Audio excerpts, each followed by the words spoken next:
Hello everyone, I hope you've had a great day so far and that you're doing well. For this video, we'll be going through an unboxing and review of a Beast Weaponizers set. This set being Optimus Prime and Chainclaw. And all of this is pretty much in lead up to the upcoming Transformers Rise of the Beasts live action movie. So some of the toy line is now finally making its way onto shelves here on the western side of Australia. So I'm hoping as time goes on I'll start picking up some of these, doing these unboxings and reviews, and yeah, basically generate a little bit of hype for the upcoming movie. So here we have the Beast Weaponizers 2-pack. So Optimus Prime and Chainclaw. Interesting packaging because it's pretty much directly open and has even gone back to the plastic little ties, but that's okay. So not too bad for the front of the packaging. So we have Optimus, Chainclaw, Optimus in his alt mode, and the CGI image of Optimus, as well as all the various hieroglyphs on the back. Interestingly enough, you can spot some interesting ones. Maximal logo, Predacons, I think the Decepticon one is right there, and then various creatures. Scorponok, most likely. I'm going to say this is probably Megatron. Black Arachnia, potentially. And things like that. So I think we've also seen some of those images in some of the early promotional images as well. Anyway, front of the packaging, side of the packaging, same shot of Optimus as said, and just the Beast Weaponizers 2-pack. Other side, getting quite used to seeing this image of Optimus now. In terms of the back, so both figures. So Chainclaw will have 4 steps of conversion between his, I dare say, alternate mode to his weapon mode, and this little version of Optimus, 13 steps. So might have about the same complexity as a core class figure, and I think as time goes on I will have to see what scale wise he looks like. So now that we've had a look at the external packaging, I will basically get Optimus Chainclaw out. I do believe the manual is floating somewhere in there somewhere, and then we can have a better look at everything. Okay, with both the figures out of the packaging, Chainclaw, Optimus. He definitely does appear to be taller than a core class, but who knows, maybe he'll actually be a core class to scale. And the manual. So before we look at those guys, in terms of the manual,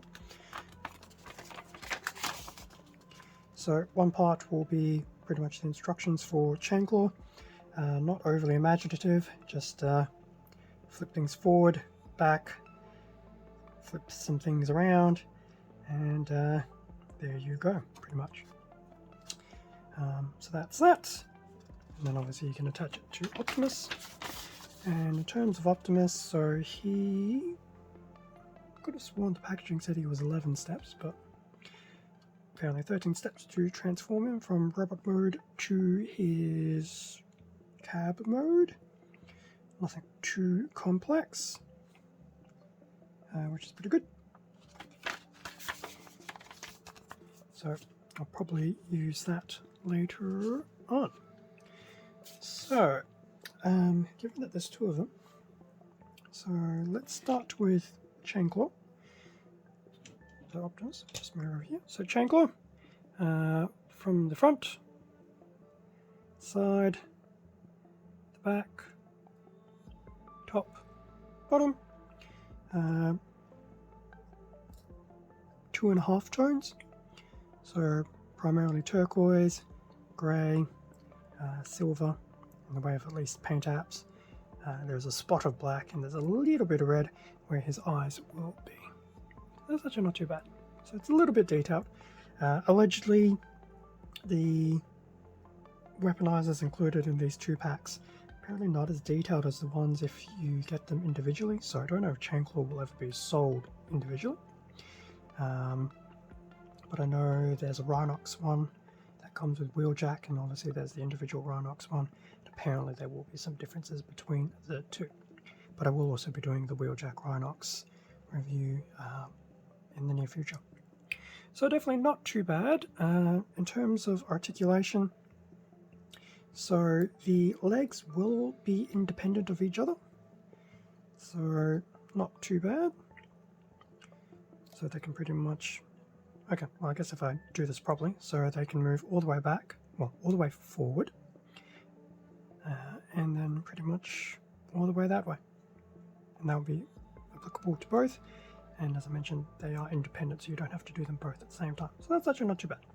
Likewise, we do the front legs, so they'll go all the way to the back there, and then pretty much all the way like that, because they will impact the side of the head. So definitely not too bad. And yes, does Chainclaw stand on his own? He does indeed. Not that this shows it very well, but obviously with these legs being independent of each other, you can do some semi poses or attempting to recreate some degree of movement as if he was taking strides forward. So that's not too bad. And that's pretty much it for the articulation side of things. I won't go into his weapon mode yet. I'll do that later on, which is funny because I should have done his weapon mode with Prime's robot mode in his alternate mode with Prime's ultimate. Since we're here, okay.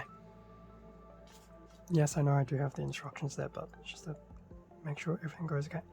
So legs all the way forward, back legs all the way back. There will be this little tab handle here that comes out. And then, so at the actual back itself, this will move forward.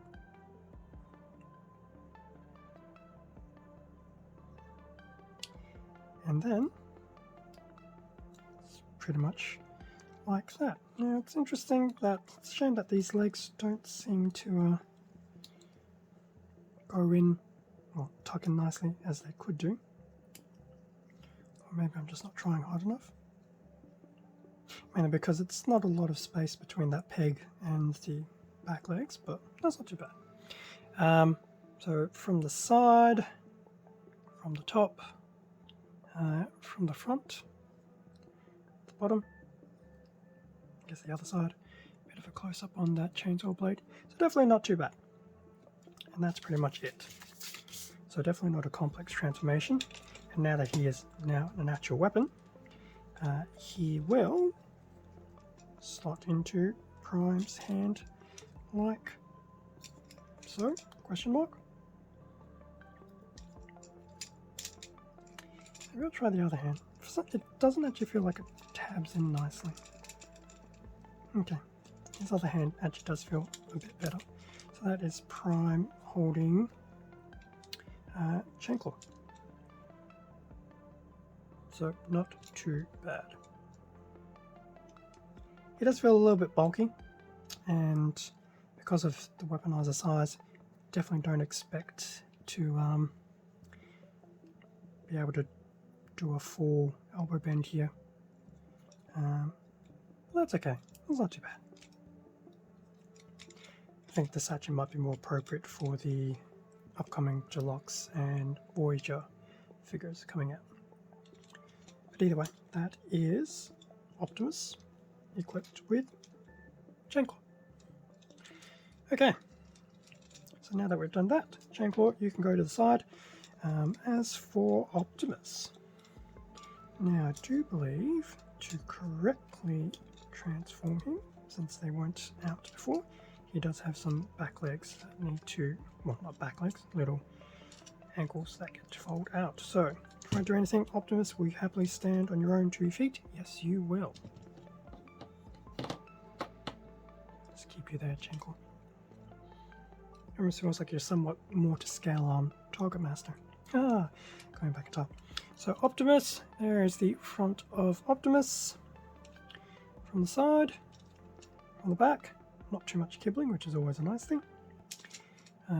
Top down, bottom up, and just a bit of a close-up on his head and his torso. So the detailing isn't too bad. Could you possibly make it pop a bit more with some ink washes and things like that? You definitely could.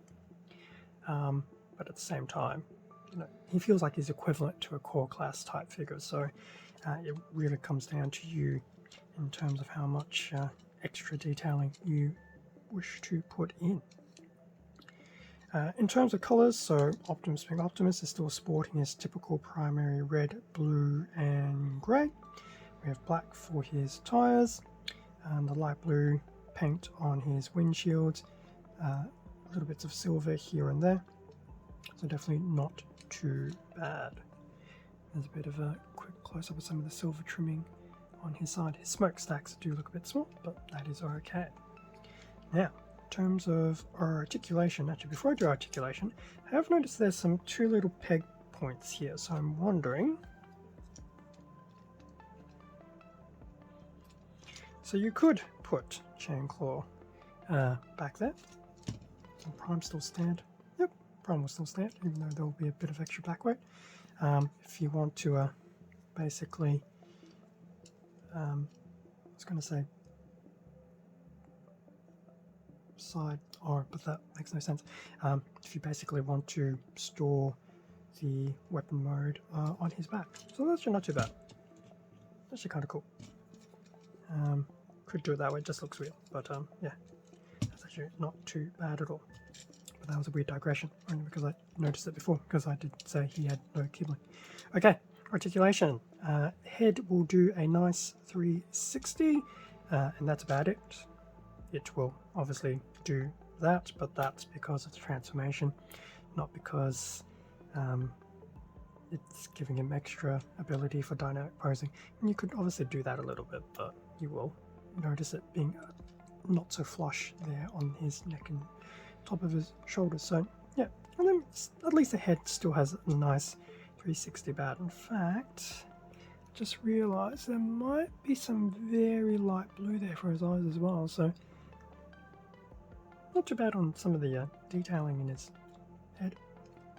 In terms of the arms, so a nice full 360 there.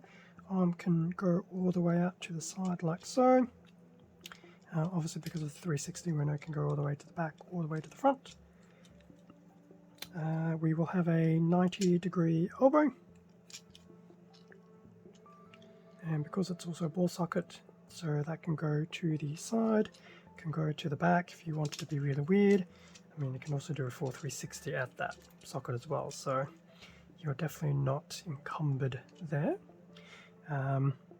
His wrist, well, his hand/wrist is pretty much all built into the panel, so there's no extra articulation there. So fairly stock standard articulation within his arms.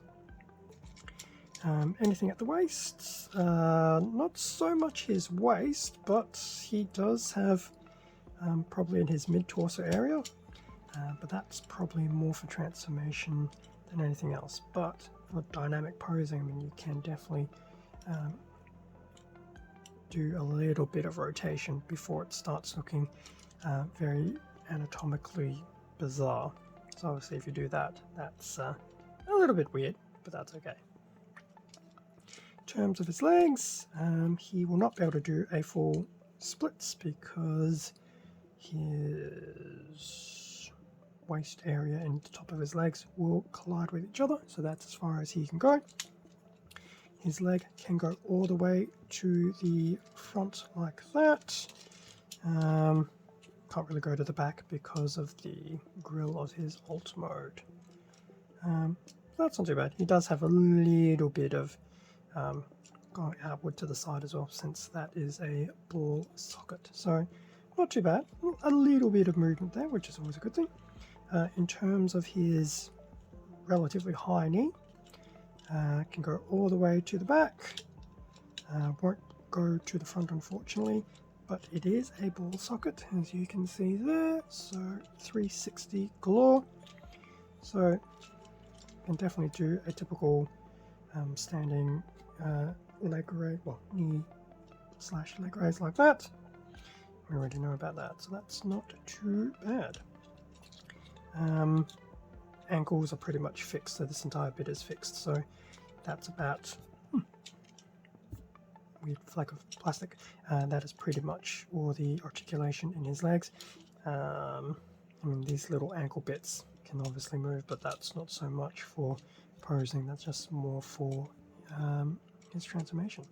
So definitely not too bad. I mean, it's definitely fairly stock standard level of articulation, but I think some of the ball joints, especially for the knees, I think will work out really well, just to help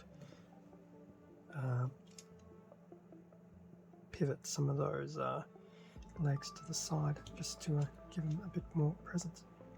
So now that we have done that, I am going to transform Optimus off camera, and then I will come back, have a quick look at his cab mode, and then some quick thoughts about Optimus and Razorclaw.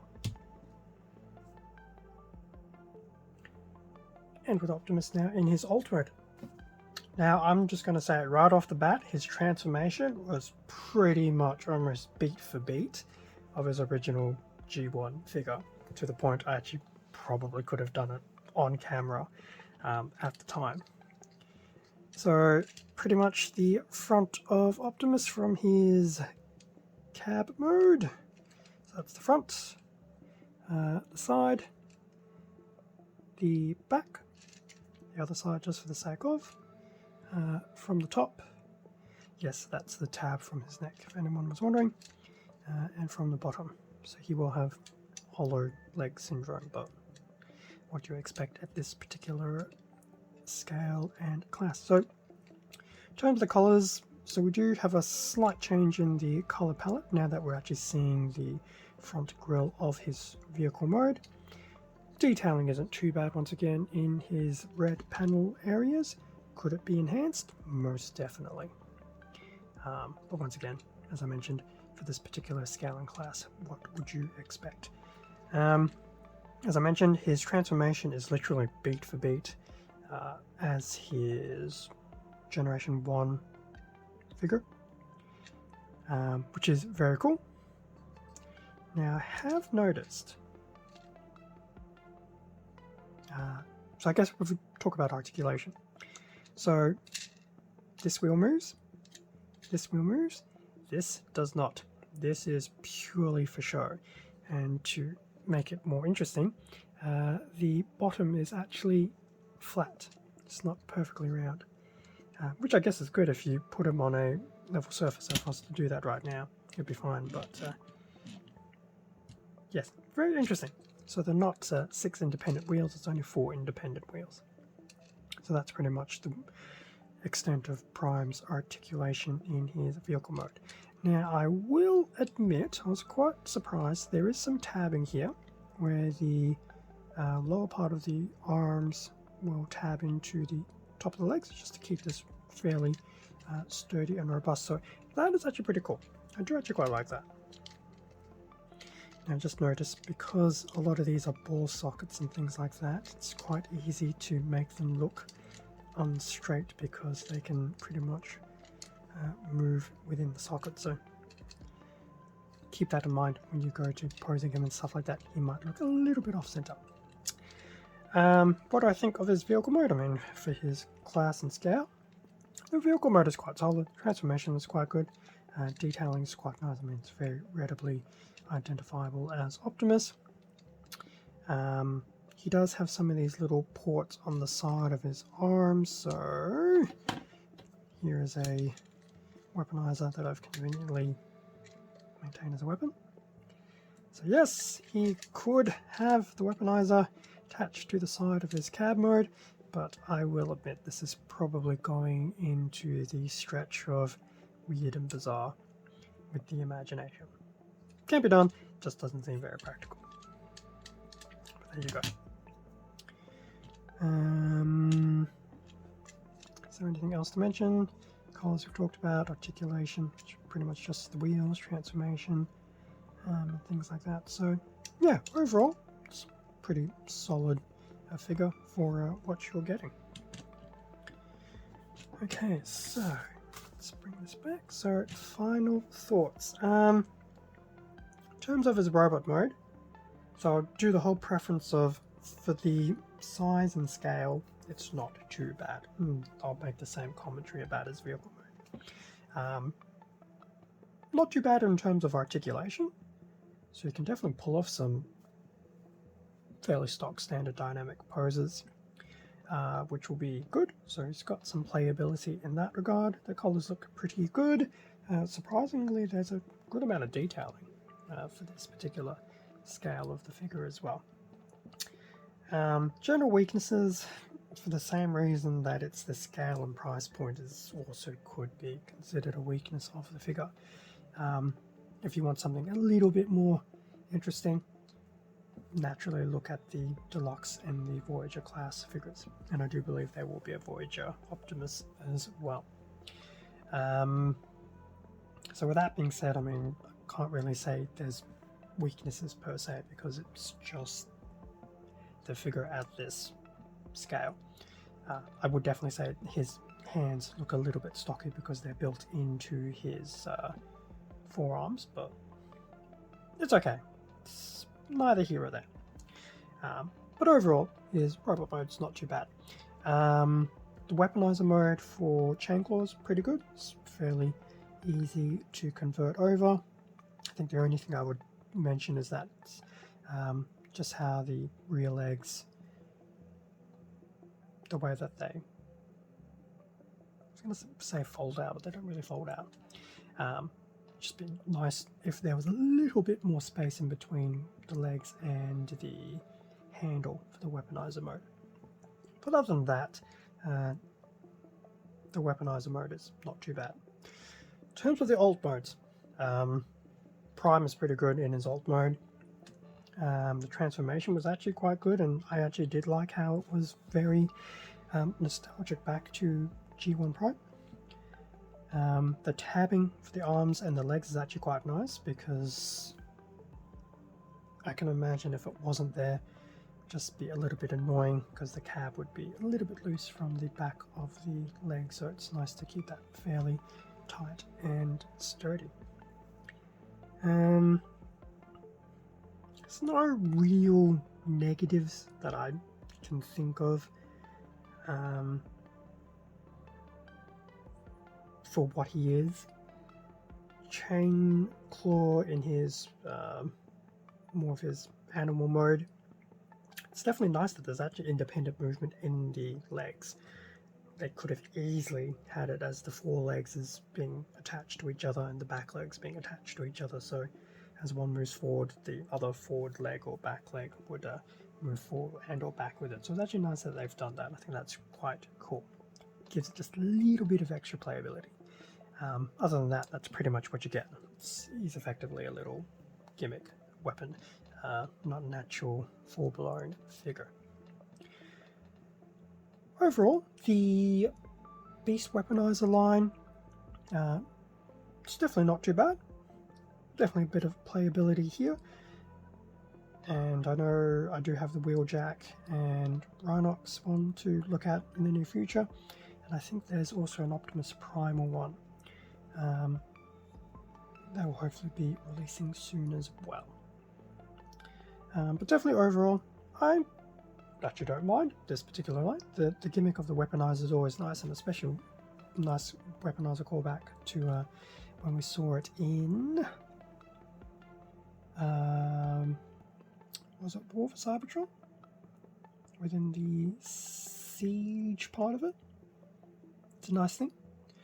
I'll just have to see what it looks like on a larger scale figure, such as either a Deluxe or a Voyager, or even any of the ones from the Studio Series line.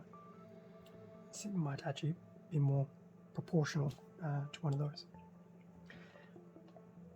If you see it, I would actually say, if you actually quite like some of it, definitely grab it. It's definitely not terrible. And as I said, there's a bit of playability there, so it's always nice to have them in the collection, especially with the movie coming up. So definitely looking forward to seeing how some of these various figure lines go in the upcoming weeks/months, and especially in the lead up to the movie. And that will bring us to the end of the unboxing and review of Beast Weaponizer, Optimus Prime, and Chainclaw. Feel free to leave a like, comment, subscribe if you enjoyed the content. All of this does help support the channel, and I do greatly appreciate it. Extra content can also be found on my Instagram account, and like I do with all my Transformer figure content anyway, there'll be some additional things such as a short and hopefully some things in the community section as well. Hopefully I'll have some of this extra content come out in parallel with what I already do on a Friday, so it's not to replace my Friday content, so hopefully just to be an extra release throughout the week, time permitting of course. With that being said, stay safe and take care, and I will catch you all in definitely the standard Friday video. Otherwise, hopefully another Rise of the Beast figure review or something else on the channel.